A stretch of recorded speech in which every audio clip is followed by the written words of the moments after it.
welcome to our program Where God Weeps, a program where we talk about the situation of the suffering and persecuted church around the world. Known by the early missionaries as the land of the unexpected, Papua New Guinea is a fascinating territory that presents very contrasting challenges to the church. The highlands area and the coastal region have different realities, difficulties, and challenges for the pastoral work of the church. Monsignor Pedro Centeno Baquero was appointed bishop of the diocese of Kerema in the Gulf province in Papua New Guinea. Today, it is my honor to welcome him to our program to know more about the life and work of the church in the land of the unexpected. Monsignor, welcome to our program. Hi, thank you.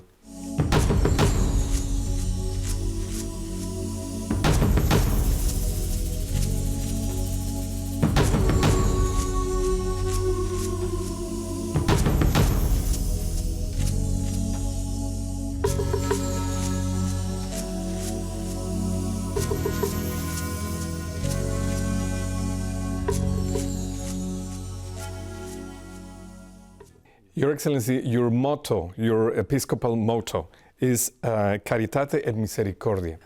Why did you choose this particular episcopal motto? When I got my appointment, personally, I did not have difficulty in looking for a motto because I just simply took upon myself what I pray every day after my Mass, to be a sign and bearer of God's love and mercy.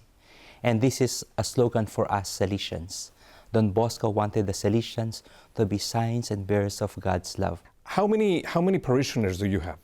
Well, on the records, it is 26,000, but that has to be verified, no? As I start my mandate, as I go around the diocese, I would like to confirm really how many are our Catholics, no?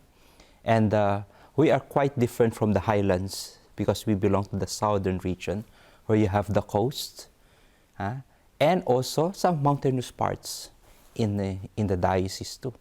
So there's quite a difference in terms of culture, background, and behavior of people. Your Excellency, we have prepared a segment of a documentary that CRTM produced a few years ago, so now we want to share it with our audience. And here is a segment of the documentary Papua New Guinea, the land of the unexpected.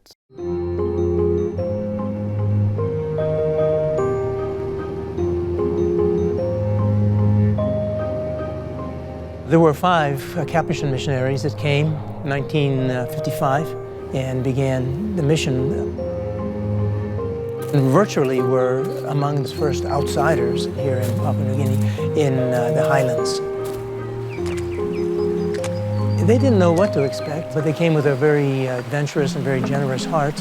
And before they started putting up structures and buildings and things like that, they spent time living with the people in their villages just to get around and move around and establish little trust with the people.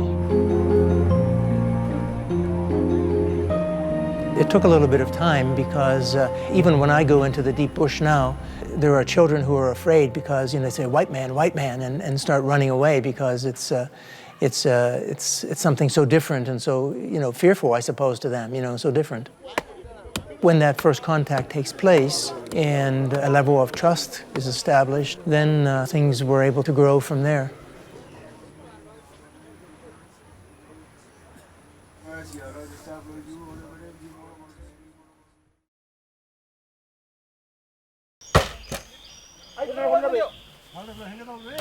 I guess we could call it really a society in rapid transition, if not upheaval. When our first missionaries came, they found people who were in the Stone Age. They were using stone instruments to cut wood and to chop trees and to dig the gardens and things like that, and so they were living truly in the Stone Age. And now, 60 years later, the people really have been drawn, have been pulled, have been forced into 21st century.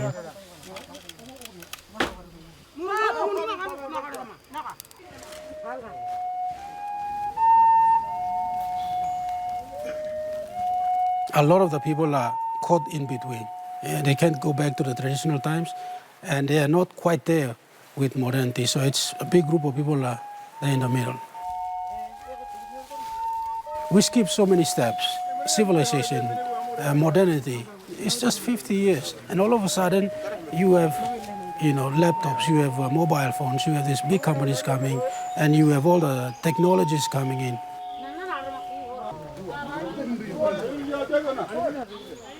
Now, in this country, we have, and in fact, in this province, now we have this big LNG project, and we have companies right across Papua New Guinea, gold, oil, copper, nickel. It's a good thing that we have these companies because we need money, we need to develop the human life, and develop the society, and raise the standard of the people. But also at the same time, it comes with its social negative aspects. When this company began operation, a lot of the schools were closed because the teachers went looking for jobs in these companies because they offered better pay. And even some of the kids, they went looking for jobs because they have so much money, they don't know what to do with.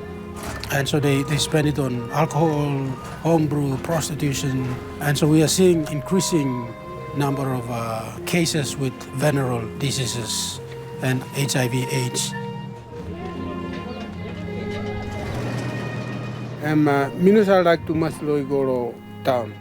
I don't like going into the city. I go to the church and that's enough for me to be happy. In the city, there is a lot of talk about killings, assaults, thefts. They curse, and there are a lot of drunks.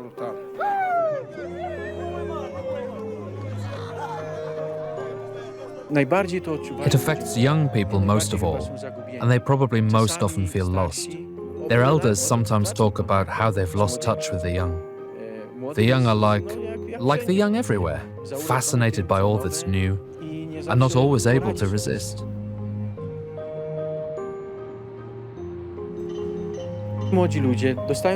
However, the city is the only place where young, educated people can find work.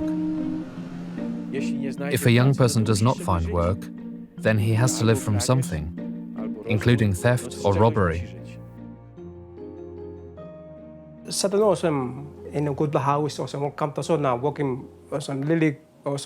Ideas about city life are often mistaken.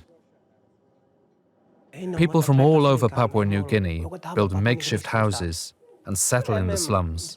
It is not a safe place.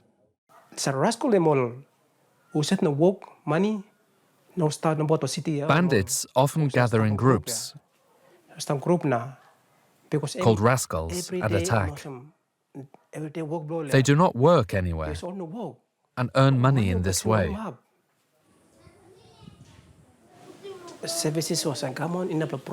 However, villages do not have the amenities that can be found in a city, such as schools, hospitals, roads, electricity.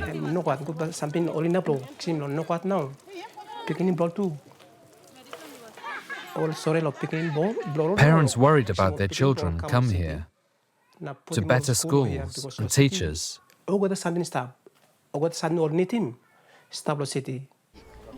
That is why many people are abandoning village life. Seeing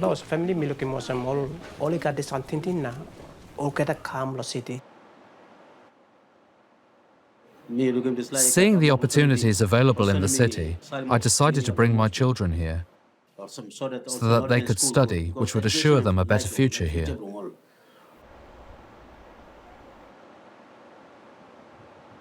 Had we stayed in the village, my son would not have been educated as well and would not have begun to study at one of the best universities. He finished his secondary school and now attends the UPNG.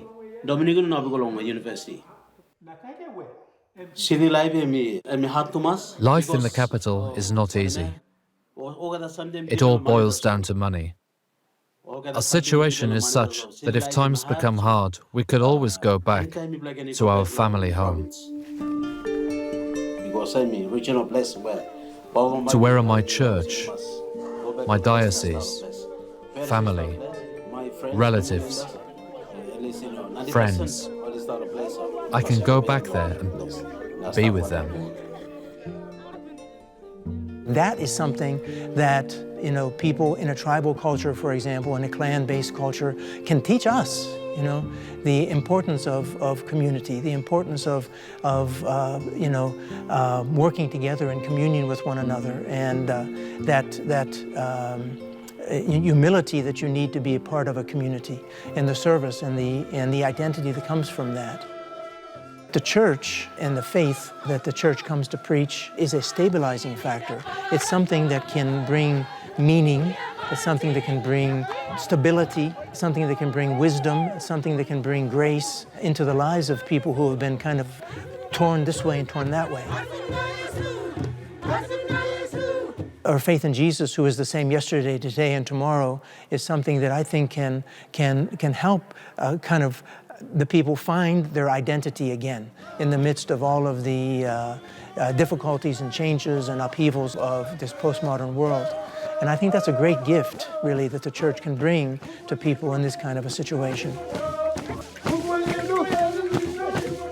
I came to Papua New Guinea, thinking I was going to be the great missionary, that I was going to be the one who was going to do all this for Jesus, and I was going to, give up all of these things, my family, my culture, my food, my everything. I thought, I was coming here to carry the cross, and I was very quickly discovered that God brought me here to bless me. And all that I thought I was going to be doing for God, God has done so much more for me. In the simplicity of the people, sometimes I have to swallow very hard. I had to stop myself from choking up when I am inspired by the faith of the people, the simplicity of the people, the love of the people, for the church, for their priests, for the sisters. I would like to go back telling people, making people feel sorry for me that I am giving up all of these things and I've come into such hardship, but it would be a lie. I wouldn't want to be anywhere else, and I don't consider this a hardship. I consider this an incredible blessing that I could never pay God back for in a million years.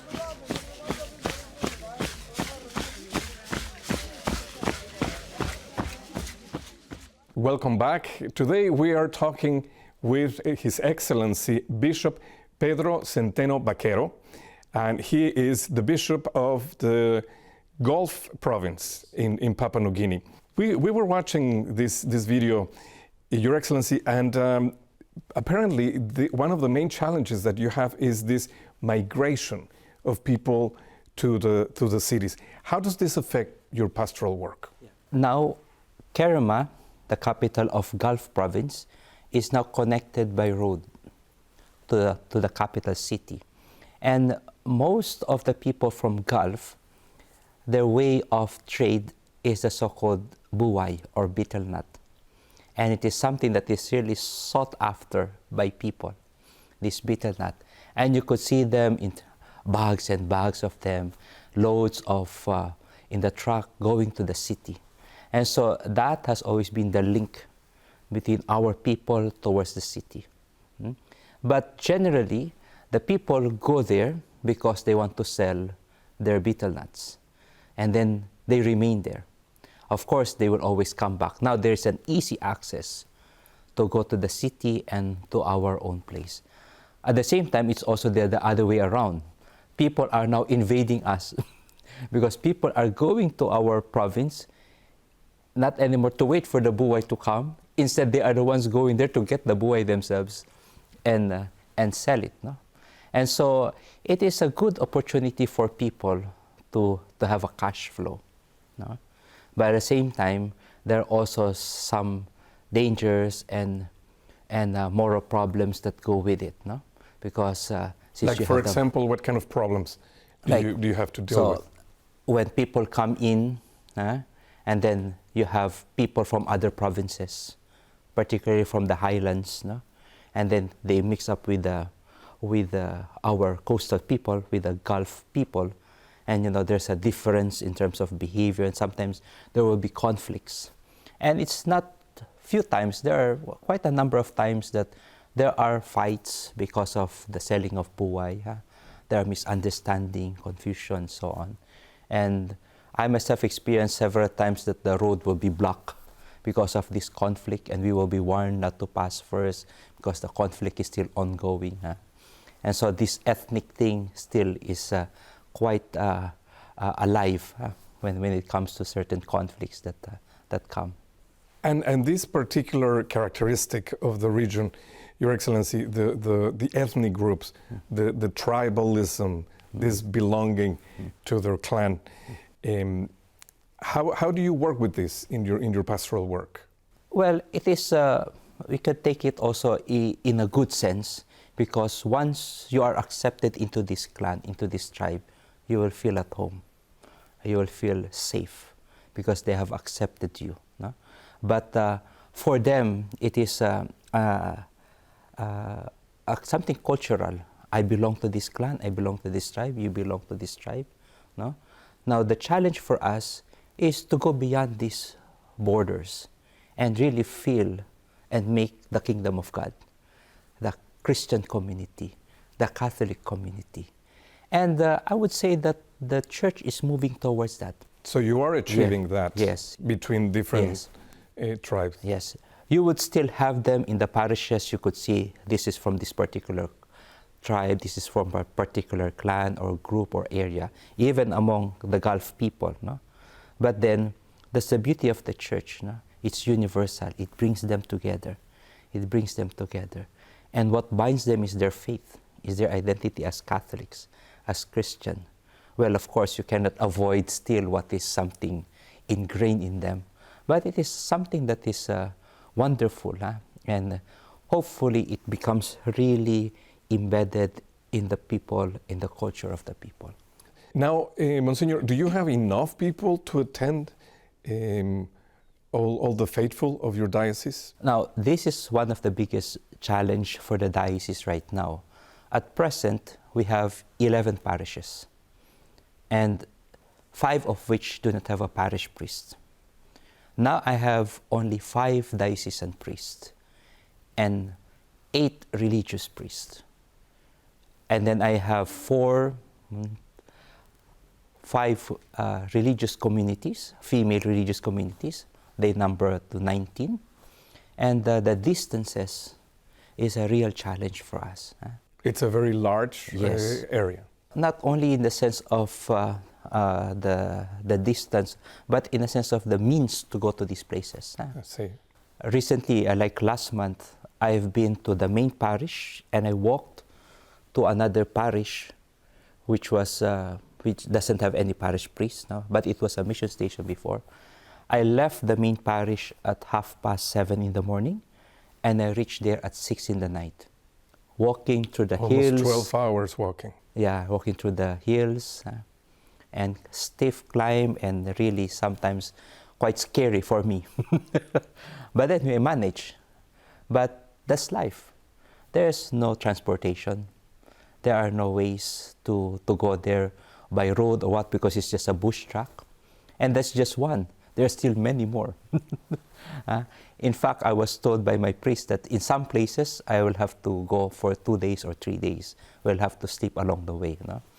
And that's the reality of our diocese. That's only in the mountain region. The coastal, you would have to travel by open sea, or you have to go through the main river around 6 hours by dinghy to reach those remote communities upstream to the rivers. No? And it is a challenge because to go around is not that easy. But at the same time, the presence of the bishop, of the pastors, would mean a lot for this community. Please tell us about it, because that was one of my questions. Your Excellency, what is the feeling of the people when the bishop arrives to these very remote areas? Well, for me, it is something that disturbs and touches my heart. You see, as I was telling you, sometimes I walk 7 hours with mud and all this. And then when I reach that parish, when they welcome you, you forget what you have experienced. It's the same also, the recent experience that I had. You forget all about it. No? And for people to be really longing to see their bishop or their priest, And it means a lot to them, the presence. And for me, that is one way that I carry out my motto. How do you be merciful? How do you be a bearer of God's love if you are not present? So that's why the presence, your physical presence has to be there. In fact, I assure them that, especially in those main centers, I will have to be visiting them every year, even though they are remote, so that there will be that presence that the people will be longing for. No? Listening to you, Monsignor, I can't avoid remembering what the Holy Father, Pope Francis, has said, to reach to the peripheries. And you're really doing that. And you're really a pastor with the smell of his sheep. Yeah, it's true. In fact, for me, I would say the whole diocese is a periphery. Now, the biggest challenge I have as a bishop is to build up the people of God. I must say that for 4 years, since there was no bishop, the structures of animation, of governance of the diocese had faltered, had fallen apart, because they were waiting, soon there will be a bishop, so there's no need to introduce something. But then it took 4 years before there was a bishop appointed. And so now it's again the challenge for me is to build up the people of God, beginning with the priests, with the religious, and feeling that big community. Then we could put the structures. Then we could organize. But then for the people again to feel, I am part of this community. I am part of this diocese. And it's from there that we could put our organization. Now, in your area, do you have areas of first evangelization, areas where people haven't heard the gospel for the first time? I believe there are. I have not been to those places, no? But I believe there are, by listening to the stories of the people. No? For example, I have been to one village that it took me 6 hours to go by dinky, and then listening to them saying that there are still communities there, up on the other side of the mountain, 2 mountains from here. And I guess this is something that would be something good to venture into. As I have said, if only I had a good number of priests, then these places would be reached. And so now we rely mainly on the catechists, on the lay people who are leading the Christian community. Bishop, in the video, we were able to see some beautiful images of these very authentic costumes and all the painting of the face and all this very exotic when we see it with Western eyes. And sometimes the church has been accused of destroying these cultures, that we bring our Western values and cultures and lifestyles. What do you say about this accusation? I don't think it is true. Because the thing is that the culture of the people is there. But at the same time, we need to inculturate our Christian faith, our Christian values. Of course, that is where we would meet midway and evangelize the culture. It's not easy. And I would say it will still take longer time. Of course, it's not only the church. Nowadays, with mobile phones, with the fast technology, they are the ones actually changing the contour and the attitude of the people more than the church, because with all these technologies that is happening, no? But the church, I believe, is flowing through it, no? Flowing through it. At the same time, of course, on our side, we have to be careful on imposing. The church is there to invite. The church is not there to proselytize. But the church is there to invite them to build the people of God, to follow Jesus Christ, to be closer to Jesus Christ, to offer the salvation. No?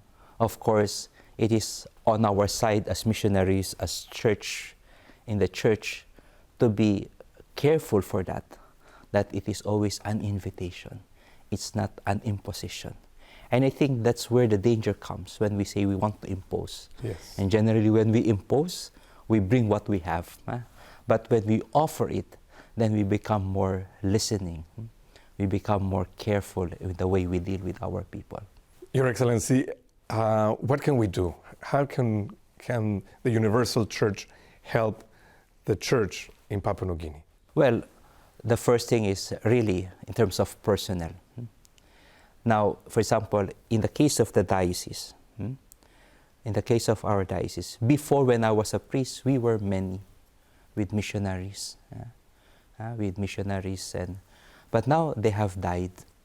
I'm working with local priests. And so there are challenges when you have local priests as compared when you have missionaries. And at the same time, what really the church would need is in the evangelization is the imparting of the faith, the experience that we give to our own people. And I guess that other churches or other dioceses or other countries would be able to contribute to it in terms of spiritual assistance through their prayers, of course, which is very powerful. And I will always believe it is the backbone of our mission work when we know that people are praying for us. At the same time too, even the material needs that come would always be used especially to facilitate this evangelization, this transformation that we would wish to share to our own people. Your Excellency, thank you so much for being with us today. Thank you too. Thank you. And thank you, ladies and gentlemen, for being with us in another program of Where God Weeps. If you want to know more about the work of the Church in Papua New Guinea, we encourage you to contact the information at the end of this program. Thank you, and God bless.